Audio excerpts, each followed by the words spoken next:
Dans la vie, il y a deux catégories de personnes. Il y a celui-là, quand il arrive quelque chose, et il dit c'est une fatalité, et il accepte le sort qui lui arrive, et il accepte de rester dans l'état où il est.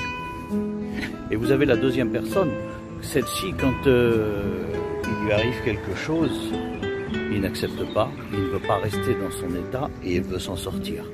Et ça me fait penser un petit peu... Je regarde par terre parce qu'il y a des marches. Hein. Donc ça fait penser un petit peu au récit de la Bible. Quand Jésus il est sur le chemin avec ses disciples. Et il prend la direction de Jérusalem.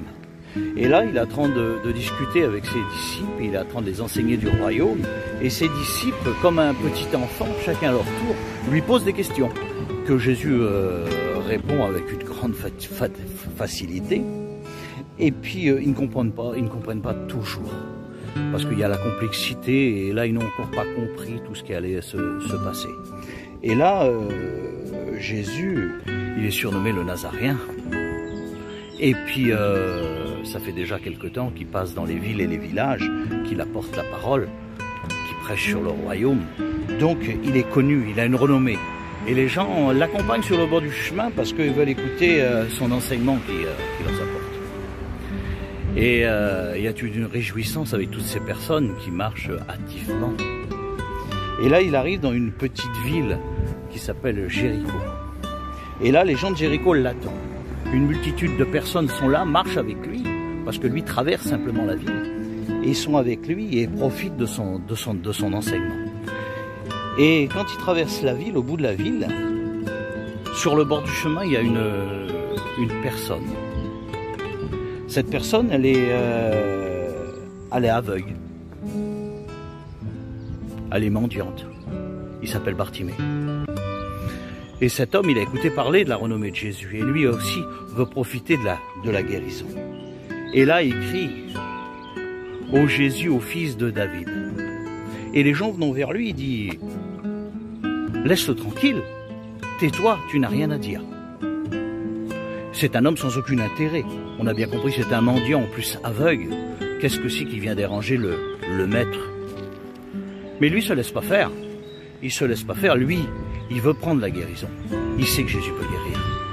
Donc là, il hurle de tous ses poumons et il crie encore plus fort. Et là, il crie « Jésus au fils de David ». Et là, Jésus écoute cet homme. Et là, Jésus s'arrête et puis dit « Allez chercher cet homme qui m'appelle là ». Et ils vont vers cet homme. Et il dit « Jésus t'appelle ». Et là, le récit nous explique qu'il se lève d'un bond, il prend son vêtement et le jette. Et il arrive vers Jésus. Et Jésus le regarde, il dit « Que veux-tu que je fasse ?» Et là, Bartimée, il dit « Oh mon Seigneur, je voudrais retrouver la vue. » Jésus calmement, parce que Jésus, c'est ça qui est merveilleux, Jésus est toujours calme, on le voit dans ses récits. À part quelques fois qu'il s'énerve pour la justice. Et là, il dit que ta foi te guérisse. Et là, selon sa foi, nous s'apercevons que Bartimée est guéri. Bartimée veut accompagner Jésus. Bartimée veut marcher un temps aussi avec lui. Et Bartimée, qui était déterminé que Jésus intervienne dans sa vie, Jésus est intervenu. Toi, est-ce que tu veux rester dans ta position parce que tu t'as fait une raison? Tu lui dis, ma vie est comme ça, c'était la fatalité, donc je vais rester comme ça. Ou est-ce que tu es comme cet homme, Bartimée, fils de Timée? Lui, il voulait s'en sortir. Il n'a pas resté sur le bord du chemin. Il a crié à plein gosier. Il a dit, Jésus, au fils de David, aie pitié de moi. Est-ce que toi, tu veux prendre son exemple et te sortir de la position où tu es? Voilà, je voulais mettre ça simplement sur ton cœur. Ce récit que tu viens d'écouter, tu le retrouves dans Marc, chapitre 10. Bonne lecture.